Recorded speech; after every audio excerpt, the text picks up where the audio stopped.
Well, good morning, Facebook family. This is your girl, Paula Eve Davis, and I'm here to share with you the next installment of the Detox series.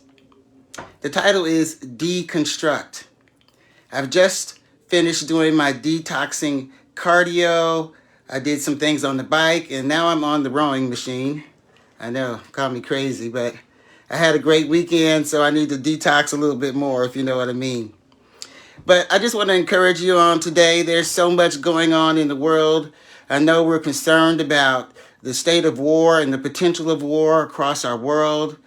The fact that we're emerging from a pandemic and we're trying to go to an endemic and we don't know what that looks like. To the fact that everything that we know is being changed or being shaken. There's a lot going on.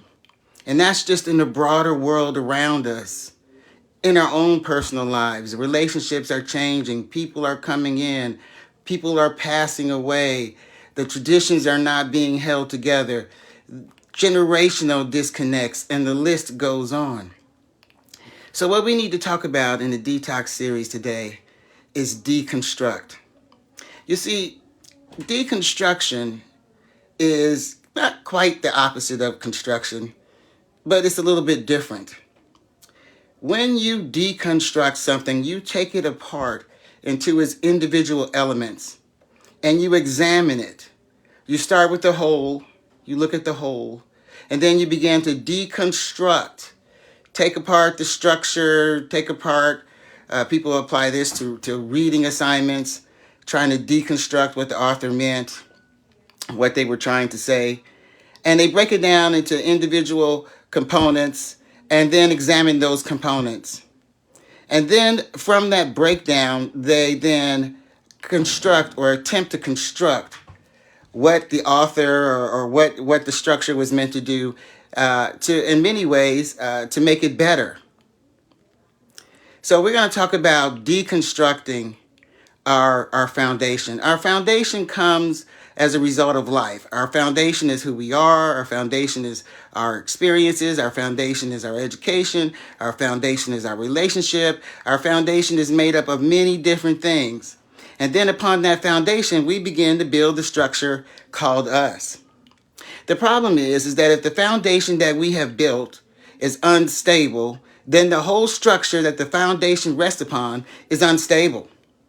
Yes. And so when we look at a structure, let's just use building. If we look at a structure and we determine, it's not stable, the first thing we want to do is take a look not at the actual thing that's not stable, but at the overall foundation that the house sits upon.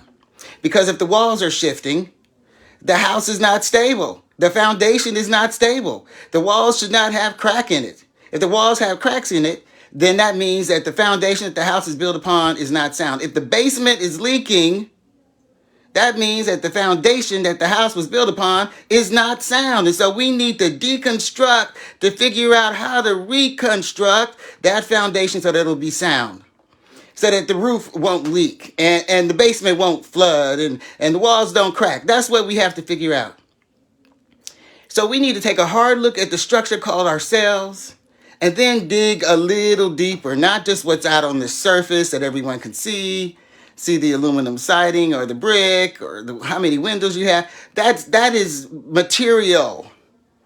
That does not address the overall foundation of the home. And it has nothing to do with the foundation of the home. So let's take a look at our foundation. Let's really take a hard look, and you know what your foundation is.